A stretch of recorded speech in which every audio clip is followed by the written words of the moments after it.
Welcome in to the 48 Minutes podcast on Believe, presented by Bet Online. I'm Ross Geiger, the former NBA video coordinator, having spent time with the Bucks, Suns, and Knicks.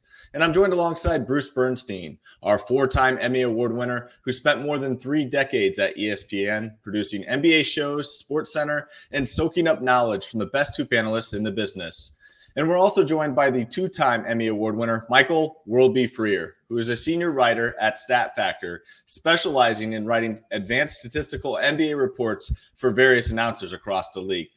This is episode number 113, the Bam Adebayo episode, as Miami Star Center doesn't just wear number 13 for the Heat, but he will also don number 13 playing for Team USA in Paris this summer. Before we get any further, just a quick reminder. BetOnline is your number one source for all your sports betting needs this season.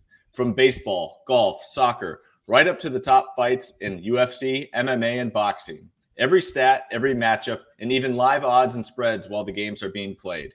When the game's over, head on over to our online casino and get in on a game of blackjack or poker, or unwind with one of our over 150 slot games. Head to the website today to get in on the action. Use promo code BLEAV, that is BLEAV, for your 50% free bet credit on your first deposit up to $250. Bet online. The game starts here. And tonight, let's go ahead and start off with some big-time NBA offseason news, fellas, as Jalen Brunson agreed to a contract extension with the New York Knicks, agreeing to a deal that is $113 million less than he was able to make. So lots to unpack here. Worldby, with you being our New York Knicks fan here, I want to first get your initial reactions, and then we'll just break this up into a huge conversation. Well, he's obviously doing his part to like he didn't do enough during the playoffs and the regular season to help the Knicks get towards the championship. But this is a move designed by him to clearly provide some relief for the Knicks front office to try and get some whatever pieces are necessary they feel. It's already being hailed in the city and among Knicks fans as one of the most unselfish acts anybody's ever seen. And it's hard to argue when you leave that much money on the table there. So it was a real surprise to see such a move in this day and age. And, it's just another assist by Jalen Brunson. Now, Bruce, did you find it as crazy as I did, not being a Knicks fan here, as far as just how much money Jalen decided to leave on that table? I mean, look, you talk about putting your money where your mouth is. I mean, you'll find That's no better sure. example of it than what Jalen Brunson did. It's an incredible thing to do. I mean, he's leaving $37 million on the table over the next few years so that the team will have more resources, so that other guys can get paid. And he's betting on himself to be great. So in 3 years, when it's time for that next contract, he's going to get all that money back and more. But by then, who knows? Maybe they'll have a championship by then. But here's the thing where I think sometimes the unintended consequences kick in. He's going to be a hero to the fan base, no question about it. But are other players going to maybe be angry that he's putting them in a position to look bad to their fans if they don't do the same thing? Because maybe they're in a situation where they're going to sign, but the team could use a few extra bucks to, shore up some of the other positions. I think he might end up hearing about this from some other players. Although I will say this, if I'm a Knicks fan, it's like, start working on the statue now. This guy is showing, whether you think he's being a sucker or not, it's an act of leadership and sacrifice. And if I'm a Knicks fan, I'm like, get the real estate ready, because they should put the statue up of him at some point. Yeah, that you raise a great point there, is if other players across the league might be upset with this decision by Jalen to be so unselfish for the team. Obviously, it shows tremendous amount of leadership. It shows his commitment to winning in New York. As far as I'm concerned, though, it's championship or bust, because I think he will look like a fool if they don't win a championship. He's already a New York legend. He just became an even bigger one, making this kind of sacrifice. But unless they win a championship, I don't know how you recoup that $113 million. I mean, if they win a championship, he's going to get the endorsements to cover that cost right there. And certainly, hopefully this will also lead to other stars on the Knicks taking a pay cut if necessary. But let's see what New York does now with this budget. Will be, if you were the Knicks, obviously you're probably a little bit surprised that Jalen decided to agree to this kind of opportunity. And so what's next is my question. Absolutely. It's you said, how is he going to look if they don't win a championship? I think as long as he continues to play at the elite level that he has, the pressure shifts completely to the front office and ownership, because as long as he does what he's been doing, he's not going to look bad in this, if they don't win a championship. That's going to be on the Knicks front office for not putting the pieces around a great player like Jalen Brunson. He's beaten the odds since he came here. That contract he first signed for $25 million a year was criticized heavily by so many people, especially at the Knicks front office. How could you give this guy such a deal? And now it looks like a bargain all of a sudden. I think the pressure, he completely, while taking some of the money off the table, if you will, he put the pressure completely on the Knicks front office to say, listen, let's get the pieces that we need here, and don't let money be an issue now, because I'm not making it an issue for this team going forward. When I used to work with Jalen Rose back at ESPN, he used to crack me up. He said to me, every time a player says it's not about the money, I can assure you it's all about the money. But Jalen Brunson, by his action, is kind of showing Jalen Rose there is another way when it comes to that. Now, you said, of course, and I agree here, that the pressure is now, it's shifted to the Knicks front office. How much do you think this might have been some early discussions even before the Mikal Bridges trades? It's like, if you go get my guy Mikal and finish off this Villanova nucleus, I might be willing to sacrifice some of my own payday here. Do you think that was something that was likely talked about behind the scenes before they pulled off that deal? And now that they showed the commitment to get Mikal by giving up, a handful of first-round draft picks that were unprotected, do you think that played a big portion of why he decided to do this? You can't rule it out. I don't know exactly behind the scenes what goes on, but you can't rule anything out, especially something like that. And there was already talk that Bridges, his next deal, which I believe is either you can re-up during this offseason or at least before October 1st, his next deal could also provide a similar discount, if you will, for the Knicks in order to provide cap relief or money relief for getting pieces. I wouldn't rule it out. And in that regard, then the pressure is on the Villanova contingent. Say, we got everybody here except Jay Wright. Let's try and win a title here. And I told you guys last week and the week before, I know the Sixers went and got Paul George and they look pretty good. I'm still a believer that the Knicks moves this offseason, even with losing Hartenstein, I believe they are the biggest challenger to the Celtics in the Eastern Conference. Wow. All right. Bruce, do you care to respond to that? Well, look, I think Philly and New York are definitely neck and neck for the 2 and 3. With Philly, you always worry about their injuries. The Knicks, although they did have injuries last year, they seem to be a little bit younger team, perhaps a bit more healthy. But hey, look, World B, if the Knicks should stumble out of the gate and let's say start out like 2-9, maybe they will get Jay Wright to replace Tibbs. Who knows? Yeah. I'll tell you what, I'll say this real quick. I listened to a podcast with Josh Hart and Jalen Brunson recently, and they had Coach Tibbs on there. And I'll tell you what, I know his demeanor on the court, on the sidelines and everything. He's loud, and he really is. He looks like he's abrasive. It seems to me like they love playing for this guy. So I don't foresee really an issue going forward, even if they were to stumble, like you said, out of the gate, which isn't out of realm of possibility. They're not going to go 3-9. I don't think so either, but I wouldn't put it past anything in this league.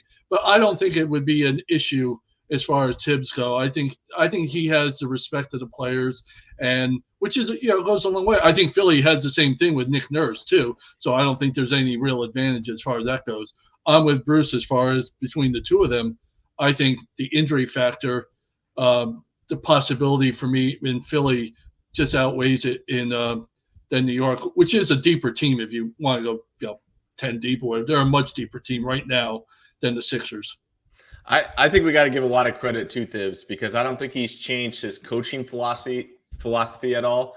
But I do think he's changed his demeanor and he has adjusted to the generation of players he is now leading as a group. And I think it's great that he's on a podcast like Jalen Brunson and Josh Hart's, just kind of showcasing that a bit, because that is something that we don't see at game time, because that's all coaching, right? But they also have a group of guys that I think want to be held accountable. And that's big in this league, to get a group of guys that want to be challenged, want to be held accountable. And that's what they have in this group. And that's what I think really makes this New York Knicks team real special with the players that they have there. You know, I have a fun fact about Thibs that you will not hear on any other podcast ever. I promise you. This is the only place you're going to hear this. My wife, Nancy, and Tom Thibodeau both have their hair styled by the same person in West Hartford, Connecticut. Tibbs is a New Britain native, and I got to say, Nancy's hair is like way nicer than Tibbs's, but they both go to Lorenzo at the OG Salon in West Hartford. So, fun fact, no other podcast, I promise you, will have that. Does Tibbs even go, does he even stop when he goes in there? Or does he just walk to the end, walk out, and gets it done? How long can it take? That's what I said. I mean, this guy is a great stylist. I mean, when she walks out of that place, I mean, she's ready for prime time. I'm thinking, Tibbs has got some crazy ass crap on top of his head. I'm thinking, I mean, Lorenzo usually does better work than that. Hey, Tibbs is very detail oriented as a head coach, so I'm sure that also transfers over to his hair. One last thing I want to say on this Jalen Brunson front is, how do you think guys, and we're just guessing here, but I'll start with you, Bruce. How do you think guys like Kemba Walker or even Isaiah Thomas, and I'm talking about the Celtics great Isaiah Thomas, not the Hall of Famer, how do you think these guys would respond if we asked them a question about him leaving that much money as a smaller guard? Because as we know, one bad injury can really derail your career, even when you're at the top of your game. Isaiah, I'm sure. I mean, Isaiah got screwed so bad, when he had that great year and he averaged nearly 30 a game. But he sort of ran his mouth a little bit there. He said, yeah, they're going to have to back up the Brinks truck. But I don't think Danny Ainge ever intended to back up the Brinks truck for a 5'8", 5'9" Isaiah Thomas. But it's a shame because Isaiah Thomas was all heart and soul for the Celtics. He gave them everything. And then he ends up getting traded in the whole Kyrie Irving situation, which was really, that situation probably cost Boston getting Anthony Davis, because Anthony Davis was very offended by the way Danny Ainge treated Isaiah Thomas. And his agent, I believe it was Rich Paul at the time, said AD will never play for that team after the way they treated Isaiah Thomas. Will B, what's your thoughts on my question there? And you're a Kemba guy, so I'm curious to get your feel on it. I am a Kemba guy, and I'll tell you what, Kemba at least got his big payday. It took him a while because just the way circumstances worked, he had to go to Boston, get the big payday in the sign and trade.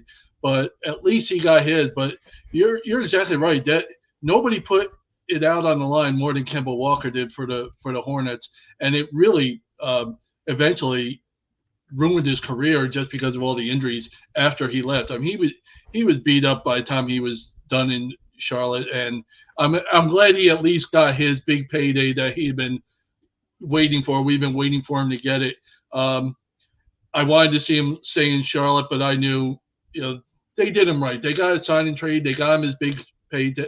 It would have been bad for the Hornets if they had signed him and kept him. So at least Kemba got his money. But you're exactly right. That is the risk for a smaller guard who puts it all out there. And we saw Jalen Brunson this past year. I mean, that whole team put it all on the line and on the floor, and he was right there among everybody. Broke his wrist in Game 7 against the Pacers, of all things. So, he put it all out there. And to Bruce's point somewhat, he did put it all out there. He is leaving money on the table, but he's still getting about $100 million right now plus. So, I'm not going to, sing the blues and play the violin for poor Jalen Brunson if he gets hurt. He's pretty set I would hope.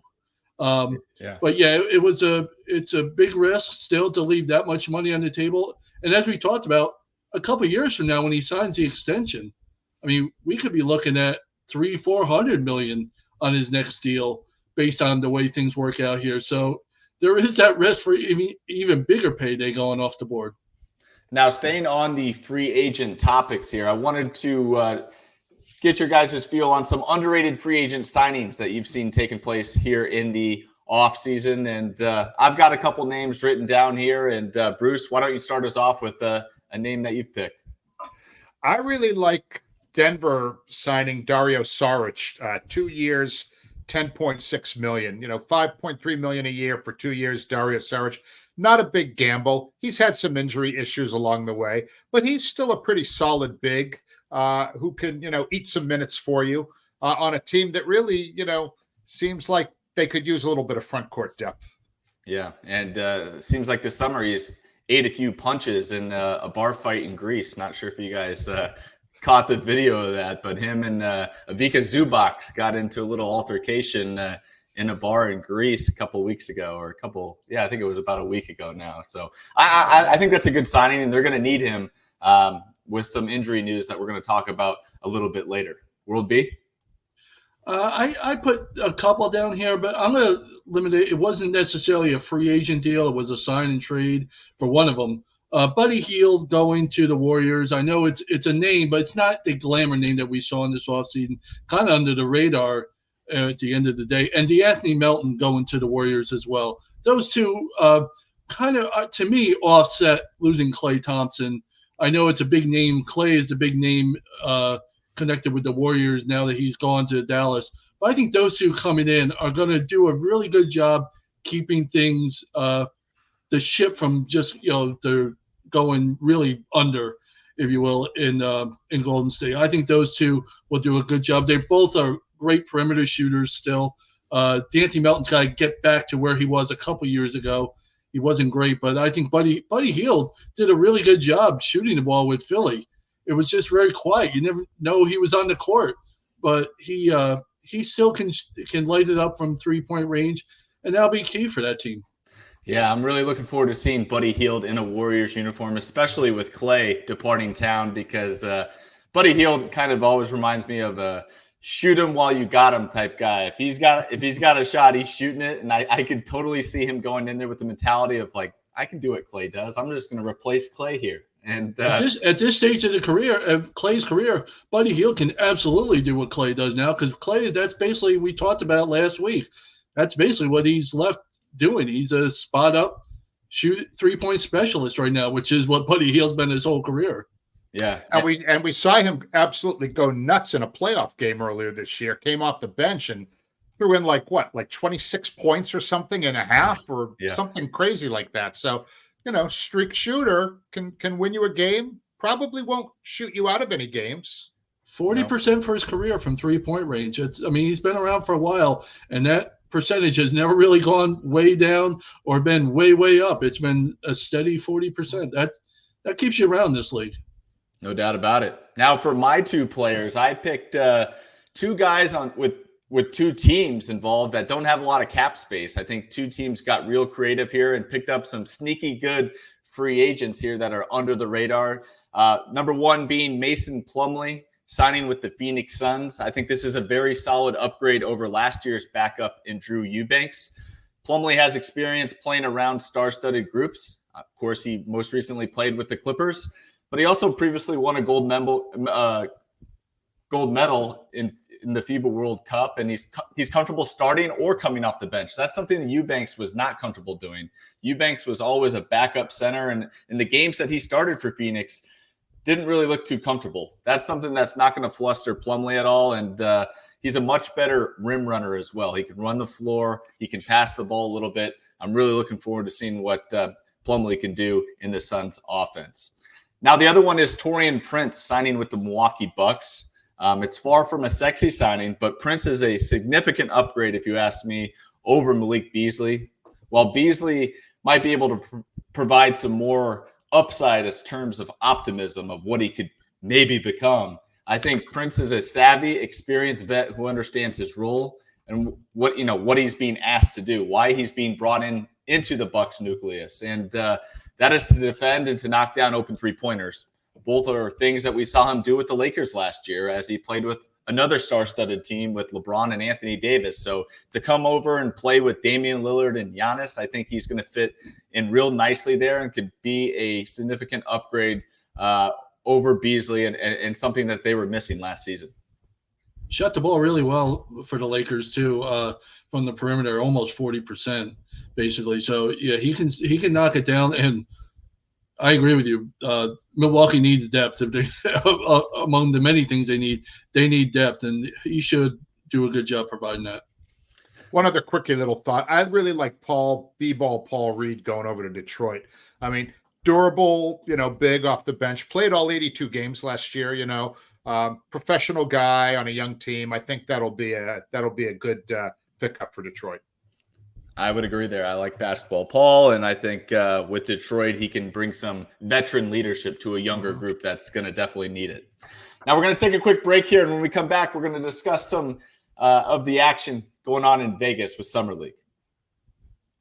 And we're back here with our Summer League notes, and let's start right up at the top here with some unfortunate news as San Antonio's top rookie, Stephon Castle, is out the rest of Summer League with a right wrist sprain. And while this is surely a bummer as far as Summer League entertainment is concerned, I've got a more optimistic approach for Spurs fans. And there's part of me that thinks the rest and the extra behind-the-scenes film work for Castle may pay dividends leading into next season, because this is a young player that just played heavy minutes through the national championship game. He had draft workouts, and he's already played in 3 Summer League games. So I don't know how much more of a sample size you need for Summer League. And I just think that for a guy like Castle, maybe getting some rest off his feet is what is really going to help him come next season when it's going to be a grueling 82-game schedule that he's not used to. What's your thoughts on that, Bruce? I agree. I think, look, the guy's the number 4 overall pick in the draft. He's clearly got, future star potential. As I said last week, he's my preseason pick for Rookie of the Year this year. In his 3 games, he's averaged more than 17 points. And I think I completely agree. I mean, they're absolutely doing the right thing by being cautious with the guy. I mean, it's a summer league. Yeah. You want to see if a guy can play. You saw he can play. Yeah. Will be? Yeah, I mean, obviously you don't foresee this as being anything serious, so why worry about it? It doesn't take much. It didn't take much to to see that he's going to be a factor in this league and on the Spurs. So let's get him healthy, and then training camp's not too far away, and he'll get a real work through going against Chris Paul and those guys, and that's when you'll really see what he can do. As Bruce said, it's a summer league. We saw Wemby play 1 game last season in summer league, and then he was out of there. So This is the same thing. Yep. And as far as injuries are concerned here, another big blow to the Denver Nuggets that really don't seem to ever catch a break with some of the injury bugs they have on that roster. Denver's 22nd overall pick, Deron Holmes out of Dayton, he was a player that they traded up in the draft to get, and he unfortunately tore his Achilles during his Summer League debut with the Nuggets on Friday night. He is expected to already miss all of next season. So just another tough injury to this Nuggets roster. And guy like Saric is going to have to step up. But overall, I mean, Bruce, when you look at this Denver Nuggets team, I mean, do they have a guy where we're not worried about injuries? No, because you're always walking on eggshells with Michael Porter Jr. in his back. I don't think Joker's really injury prone, but Jamal Murray certainly had his share of injuries. Here's the thing about Deron Holmes, okay? 22nd overall pick, as you said. He's going to miss the whole season. He was 6'10" guy. He was expected to be a key reserve, but he's just the latest rookie that is going to miss their entire first full season due to injury. A couple years ago, it was Chet Holmgren. Then if you want to go back a few years before that, it was Ben Simmons. And if you want to go back a little bit before that, it was Joel Embiid, who missed the first 2 years of his NBA career, complete seasons. So it's like, I know there's really no connection between them, but to me, it's just sort of, it always sucks when you see something like that happen where a guy's coming out, he's ready, he's DeRon Holmes wasn't as hyped up as Simmons or Embiid or Holmgren for that matter. But, you just hate to see that. I mean, it's such a waste for those guys. Yeah. Will there be any thoughts on the injury news in Denver? Well, it's a disappointment for obvious reasons. You don't want to see anybody get hurt. But Denver's in a position where they're walking a fine line between, being a serious contender for a title and being, I don't want to say an also-ran, but not, they're walking the fence between being a real contender and just being a playoff team when they lose Kentavious Caldwell-Pope.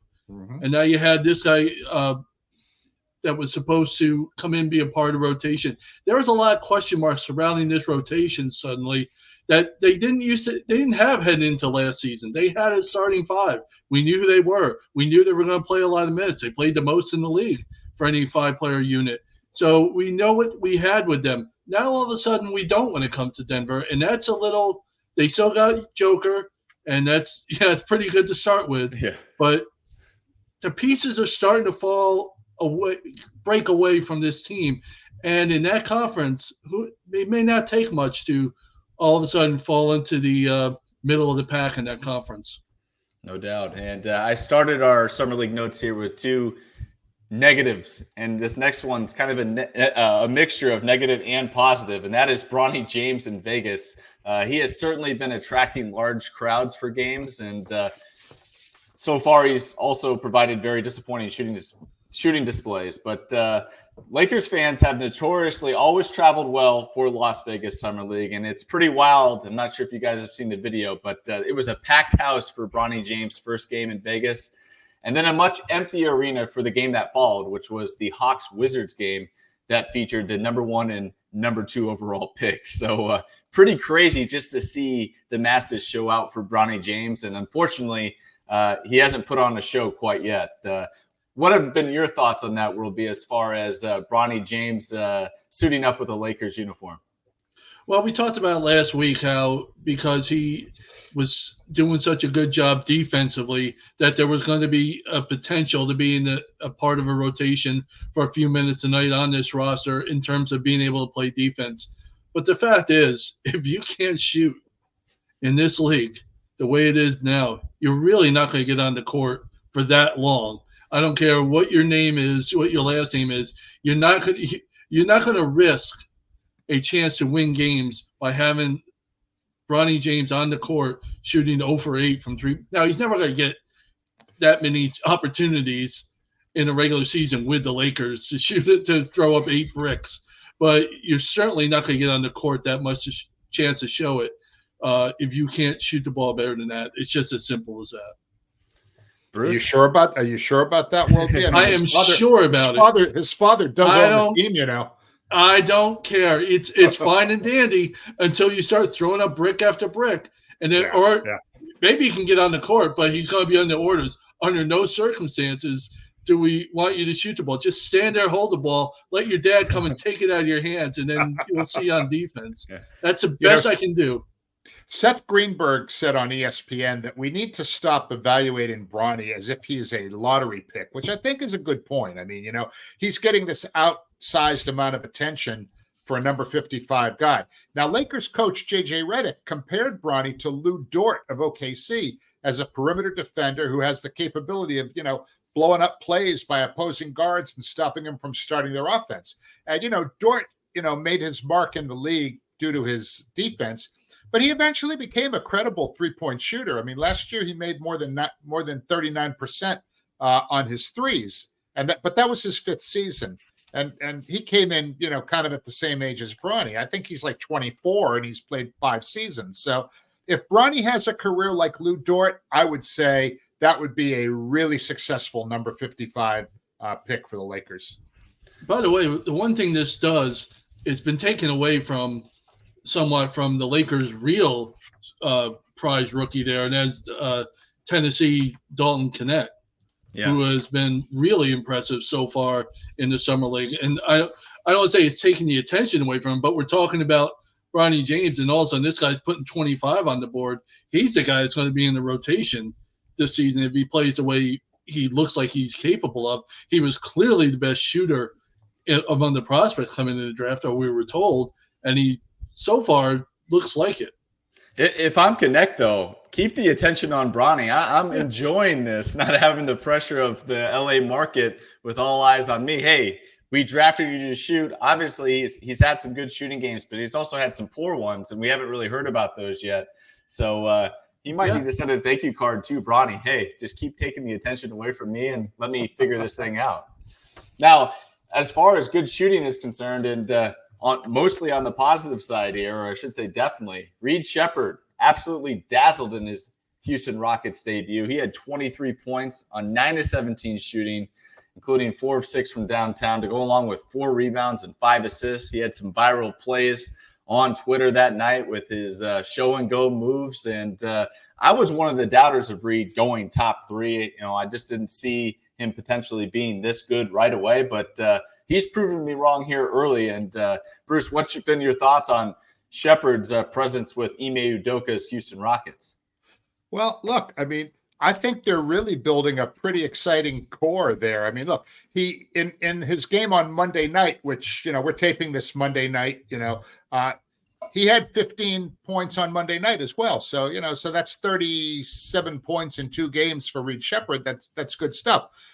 They've also been getting some really good ball out of Cam Whitmore, who was 9 for 15 in the first game, but he followed that up on Monday night with a 1 for 15 shooting performance. So he started 9 for 15, then went 1 for 15. So he's now 10 for 30, which is like, nah, but Orlando Robinson has also been kind of impressive for Houston, kind of a young big.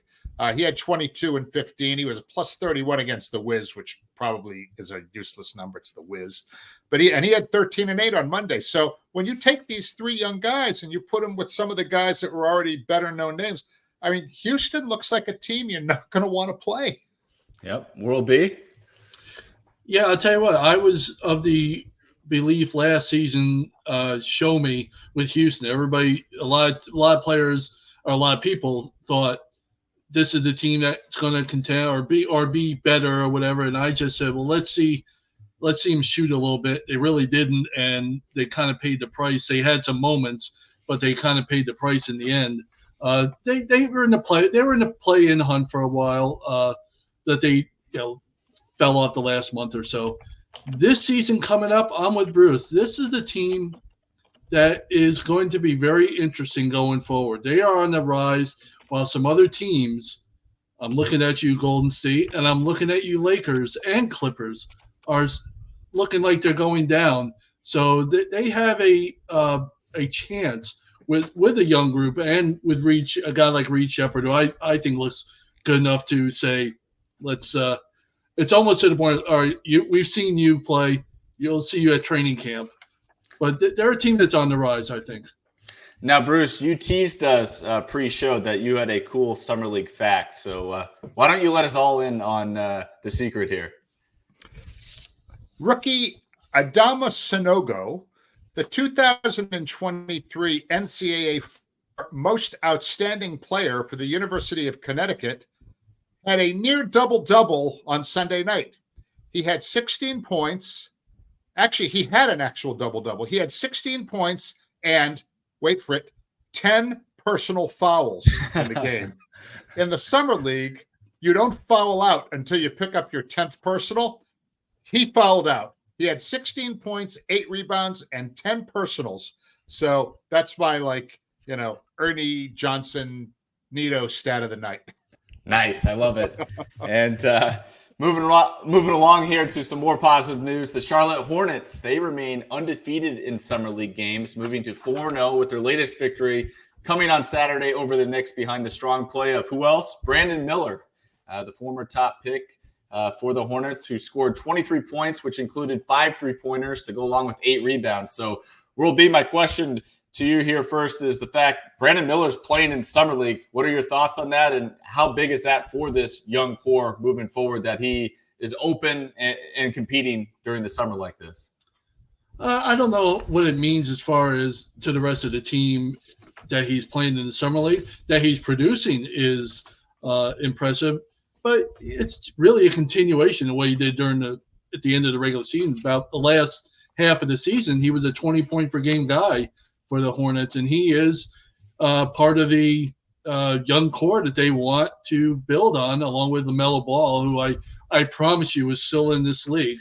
If he ever sees the court again, we talk about injuries. There's a guy who's at least he got his mic because he's been riddled with injuries the last few years. But it's LaMelo Ball and Brandon Miller and anybody else who wants to come on board on that team. And Bruce, there's been another sophomore stud who's provided a huge game this past weekend, and that's a friend of the show, and Brandin Podziemski, who poured in 21 points, pulled down 12 rebounds. We know he's a great rebounding guard, and he also collected 7 assists in the Warriors' victory over the Bulls as Pod's successful summer in Vegas continues. What are your thoughts on his development into year 2 with the Warriors? Well, obviously, the 48 Minutes crew is rooting hard for Pods to, continue his growth. 21 points, 12 rebounds. We talked to him about rebounding when he was on this show, about how he has a very scientific approach to, positioning himself for rebounds, very heads-up guy. And he did have 7 assists, but he also had 7 turnovers in that game. So, again, for a young player like that, a guy that's going to have the ball in his hands a lot, that's clearly going to be an area that he needs to, work on. But, hey, you know what? Go get him, Pods. We're rooting for you. Most definitely. Hoping he can have a successful sophomore year in the NBA. Well, we're going to take a quick break here, and when we come back, we're going to go over the NBA Cup as the groups have been announced right after this. And we're back here for the NBA Cup release news that we did get here on the groups for next season. They have been announced. All 30 teams were randomly drawn into groups of 5 within their conference based on win-loss record from last season. Bruce, you know a little bit more about the scheduling, so why don't you quickly tell our listeners how that's going to go? So briefly, each group has 5 teams. So you play 4 games in your group, 2 home, 2 away. So you play all 4 opponents, and the 6 bracket winners and then 2 wild card teams with, second best, records among non-bracket winners will compete in the quarterfinals on December 10th and 11th. Those will be based on, home court amongst the players. That won't be a Las Vegas thing. But then the following week, the semifinals in Vegas will be on December 14th. And then the championship game in Vegas is actually going to be on December 17th, which is a Tuesday night, which is different. Last year, they had the championship game on a weekend. This year, I think they're maybe they feel like, the actual games are more important to have on the weekends. So that's how it's going to work. So the championship game will be on December 17th in Vegas, Tuesday night. Thank you, Bruce. And with that, let's dive into our initial reactions into the groups and which team we like the most in each group. So starting off in the West and West A, we got the Minnesota Timberwolves, LA Clippers, Sacramento Kings, Houston Rockets, and Portland Trailblazers. World B, I'll start with you. If you're looking at this group, I would say the Sacramento Kings would be my pick to make it out of this group. I think they're going to be one of those teams I talked about just a few minutes ago. Some of the teams that are on the decline in the Western Conference have the chance to be on the decline. I don't think the Kings are one of them, and they don't think so either when they pick up a DeMar DeRozan to go with De'Aaron Fox and Sabonis there. So I think they have – and Malik Monk re-signing. So I think they have a good opportunity to bounce back and play like they did 2 seasons ago when they pushed the Warriors to 7 games in the first round. World B is lighting the beam. Bruce, Absolutely. Who do you got? Well, you got to keep your eye on Minnesota, even though, losing Kyle Anderson will be a big blow to that team. But, Minnesota, Sacramento, I mean, honestly, I don't really care that much. Okay. Well, I've got the Houston Rockets, so I'm going to go off the beaten path here. And now, look, I'm not suggesting they're the better team. They're a better team than the Wolves or even the Kings at that matter. I think that the Kings are up for debate. But this is a young competitive team. And I could see Houston really locking in and looking to win this thing. I mean, they've got to start the momentum somewhere, and I could see Ime Udoka really challenging these guys to really push for that cup this year. So keep an eye on the Houston Rockets. Now, West B, that group is the Oklahoma City Thunder, Phoenix Suns, Los Angeles Lakers, Utah Jazz, and San Antonio Spurs. Bruce, I'll give you the first crack on this one. Who do you like? I just find that group to be very, very interesting. I'm not saying it's the most competitive or, the team who wins it is the best. But, I mean, you might see Wemby going against Anthony Davis. That's going to be a pretty good, mano a mano. You've got Kevin Durant going against LeBron James at some point. That's pretty good. The Thunder, that's just a rising team in the West. I believe that's probably, you could be looking at the Western Conference champion next year with OKC. So to me, the Jazz kind of, they're just kind of there. But I really love some of the potential matchups, Lakers Spurs, Lakers Suns, Thunder, everyone. Could be epic. And as for the Jazz, I think their championship hopes lie here in July at Summer League, because they do have a crack at that. But come NBA Cup time, no chance. World B, who do you like? As far as that group goes, I think the NBA has set it up to make it impossible for the Lakers to defend that all-important in-season tournament championship from a season ago. So I don't see another banner flying up in the rafters for the Lakers coming out here. Me personally, I'd look at the Thunder as the class of that group, and with good reason. I think, as Bruce mentioned, they're a championship contender, and if you're going to be a championship contender, you better win that group. Yeah, I would agree. I got the Thunder. Just adding Caruso and Hartenstein really cleared up any few doubts I had with this team and taking another step forward next season. Now for West C, this could be the biggest dogfight if you ask me. We've got the Denver Nuggets, Dallas Mavericks, New Orleans Pelicans, Golden State Warriors, and Memphis Grizzlies. World B, I'll start with you on this one.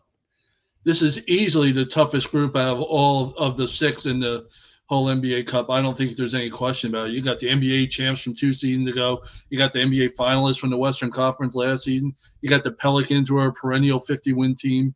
You have the Warriors, who are the past champions. And you have the Grizzlies, who, when they get everybody healthy, look out for them. There's another team. They were second in the West 2 seasons ago. So they're as good as anybody when they're healthy. So I'm assuming everybody's going to be healthy. This is where I'll say an upset, and I'll say the Grizzlies will bounce and get the group, come out of this group. Bruce? I'm agreeing with World B on that one. I think that those Bears are going to be hungry this year. They got a lot to prove. Plus, they've got some good young players that they're adding into the mix. Ross's favorite guy, G.G. Jackson. And also another UConn guy has been very good for them so far, Cam Spencer. He's not going to start for them. I think he's going to make their team, and he's going to come off the bench, and he can shoot it. And he's a scrappy player. So, you're talking about John Morant being back in the mix. You have, Triple J in the mix. So I like Memphis. I think, they're going to rise, considerably in the West this year. Well, make it 3, because I am on the Grizzlies bandwagon here as well. I think they really are going to look to bounce back next season. They're going to be hungry to do so if healthy, and I think they will be healthy. And why not start with winning the NBA Cup? So I could really see John Morant and company making some noise in the NBA Cup next year. Now, let's start with the groups in the East, and we're going to start off with World B's East A, because this features the New York Knicks, the Orlando Magic, the Charlotte Hornets, and then the Philadelphia 76ers and Brooklyn Nets. World B, I'll let you go first, because, boy, you've got a tough decision here. If one of my teams can't make it out of this group, it might as well just call it a season. Holy cow, I get 3 out of 5. It's just one of them's got to make it out of here, right? This is unbelievable. But I'll take the Knicks coming out of this group. I think they're the best of the. If I think they're the biggest contender in the East to the Celtics, they should be able to make it out of this group. But it should be really competitive, and the Knicks-Sixers matchup, which would be competitive anyway, will have a little bit of juice with this NBA Cup thing, which the players apparently take pretty seriously, as we saw last season. Yep. Bruce? I don't really like Brooklyn's chances. I don't anticipate the Hornets. I don't anticipate a successful record for those guys. Look, it's probably the Knicks. Okay. I've got the Knicks too. Yep. Let's get to East B here. The Milwaukee Bucks, the Indiana Pacers, the Miami Heat, Toronto Raptors, and Detroit Pistons. Bruce? Well, last year, Milwaukee and Indiana kind of started up this kind of nice little rivalry there. So it could be, I'm not feeling Miami. I think there's going to be a down year for those guys. Detroit's going to be a little bit better. Toronto's going to be garbage, I think. So I'll give it to Milwaukee because I like Giannis and I like Ross. I like that. World B? Yeah, I like the Bucks in this group here. This is the most entertaining for me group matchup because you have a lot of rivalry matchups, I think, here involving the Bucks, really, the Bucks and the Pacers, as Bruce mentioned, and the Bucks and the Heat from 2 seasons ago when Miami knocked them out of the playoffs. I don't think that'll ever go away. You still got most of the personnel still on these teams. I expect the Bucks to bounce back and have a season more reflective of the contender status that we thought they were for a championship, and it probably will begin with coming out of this group. All right, and in a surprise answer here, I've got the Indiana Pacers. They reached the NBA Cup Finals last year, and they're going to work towards getting a crack at winning the crown again this season. And the reason I didn't pick the Bucks isn't to motivate them or that I hate Giannis now, because that's obviously not the case. It's just that the Bucks sometimes rest guys, and that could come back to haunt them in a pivotal schedule like this where so much matters to get qualified to go to Las Vegas. So I'm going to go with Indiana Pacers, younger group that's been there before, and I think they'll remain motivated to do this. The Bucks' motivation is certainly going to be on the crown jewel, which is the NBA championship. As for East C here, we've got the crown jewel themselves, the Boston Celtics, the reigning NBA champions, the Cleveland Cavaliers, the Chicago Bulls, the Atlanta Hawks, and the Washington Wizards. So, Bruce, I'll start with you with your Boston Celtics in that group. Is this an easy answer? If they don't go 4-0, something's wrong. I mean, that's all I got to say. If you can't beat the Cavaliers, the Bulls, the Hawks, and the Wizards, I mean, to me, it's kind of a no-brainer. All right, World B? Oh, I mean, the Hawks took 2 from the Celtics last season, including a 31-point comeback. So why can't they do it again? That being said, if the road was easy for the Celtics in the playoffs this year, as we're told, the setup in the NBA Cup for them is really easy.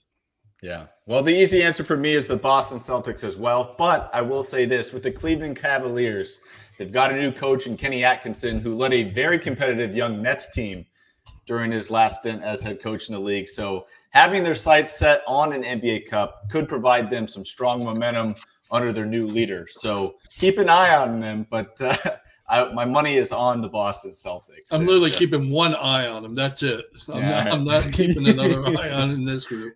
Hey, I'm just saying, don't count them out. Well, with that, do we have any other final thoughts here tonight before we wind down tonight's show, guys? Well, I know World B wanted to talk a little bit about Russell Westbrook, right? Oh, that's right. Yeah. Oh, I heard the news on Monday that the Clippers and Russell Westbrook are expected to part ways, and I'm kind of wondering where that leaves Russell Westbrook, where he ends up. How many teams need a point guard in their mid-30s who plays 20 minutes a night and can't shoot? Who's knocking on that door? The Chicago Bulls are knocking on that door. He's ideal for that team. He fits their philosophy perfectly. By the way, just in all seriousness, there's another Miller who's done very well in the Summer League. That's Jordan Miller of the Clippers. 57 points in 2 games, which might have something to do with the fact he's a 6'5" guard, might have something to do with the fact that Russ, is a bit more expendable, let's say, than he was a few weeks ago.